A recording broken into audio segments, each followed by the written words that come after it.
أعوذ بالله من الشيطان الرجيم بسم الله الرحمن الرحیم۔ ایک بھائی نے سوال کیا کہ کیا زمین ٹھیکے پر دینا شریعت میں جائز ہے یا ناجائز ہے؟ غالباً بھائی کے ذہن میں رافع بن خدیج رضی اللہ تعالیٰ کی حدیث ہے، جس کے اندر انہوں نے کچھ اس طرح کی بات کی ہے کہ اگر اس کے اندر مکمل وضاحت والی حدیث نہ ہو، اگر کوئی شخص جس جگہ انہوں نے وضاحت سے بات کی ہے وہ حدیث نہیں پڑھتا تو اسے شک پڑتا ہے کہ شاید ٹھیکے پر زمین دینا ناجائز ہے، حرام ہے۔ اور دوسری بات یہ ہے کہ کیا نبی صلی اللہ علیہ وآلہ وسلم سے یہ عمل ثابت ہے، ٹھیکے پر زمین دینا جائز ہے؟ تو پہلے میں بات کرتا ہوں نبی صلی اللہ علیہ وآلہ وسلم سے ثابت شدہ کہ آپ صلی اللہ علیہ وآلہ وسلم نے ٹھیکے پر زمین دی یا نہیں دی۔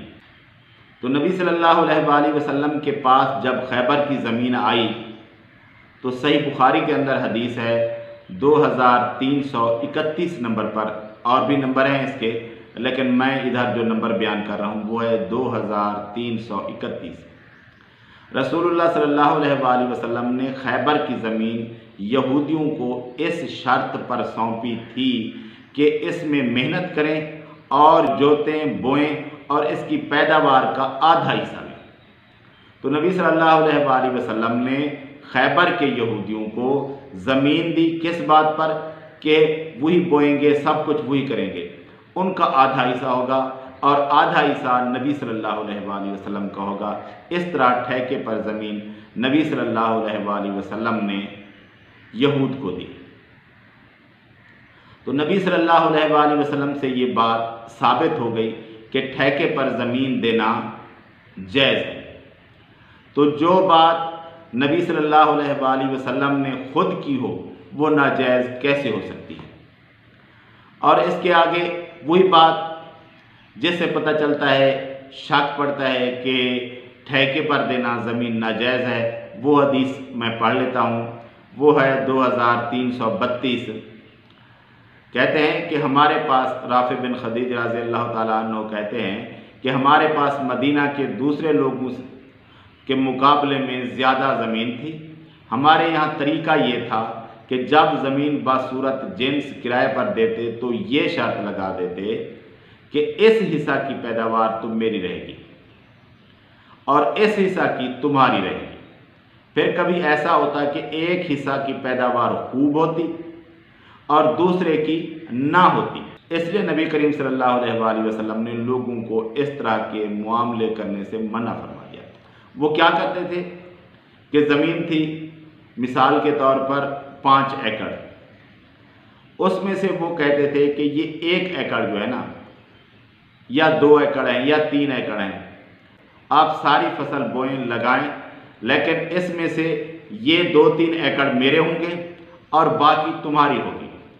تو اس کے بعد کیا ہوتا، جب فصل آتی تو اس میں سے کبھی زمین کے مالک کا جو حصہ ہوتا وہ فصل اچھی ہو جاتی اور جو بیچارہ محنت کرتا تھا ٹھیکے پر لیتا تھا اس کے حصے کی فصل خراب ہو جاتی، اور کبھی اس طرح ہوتا کہ زمین کے مالک کے حصہ کی فصل خراب ہو جاتی اور ٹھیکے والے کے حصے کی فصل اچھی ہو جاتی۔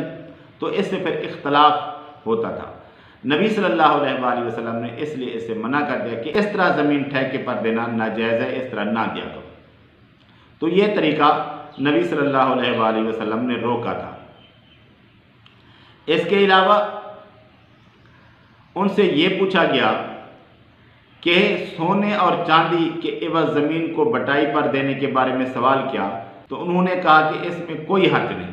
صحابی جو بیان کر رہا ہے کہ وہ طریقہ ناجائز ہے، نبی صلی اللہ علیہ وآلہ وسلم نے بتایا تھا، تو اس کے بارے میں وہ کہہ رہا ہے کہ اس میں کوئی حرج نہیں۔ وہ کہتا ہے کہ اصل بات یہ تھی کہ رسول اللہ صلی اللہ علیہ وآلہ وسلم کے عہد میں لوگ نہروں کی زمین، چھوٹے نالوں کے کناروں کی زمین، فصل کی کچھ اشیاء کے عوض زمین اجرت پر دیتے تھے۔ کبھی یہ حصہ تباہ ہو جاتا اور وہ محفوظ رہتا، اور کبھی یہ محفوظ رہتا اور وہ تباہ ہو جاتا۔ لوگوں میں بٹائی کرائے پر دینے کی صرف یہی صورت تھی، اسی لیے اسے منع کیا گیا۔ البتہ معلوم اور محفوظ چیز جس کی ادائیگی کی ضمانت دی جا سکتی ہو اس میں کوئی حرج نہیں۔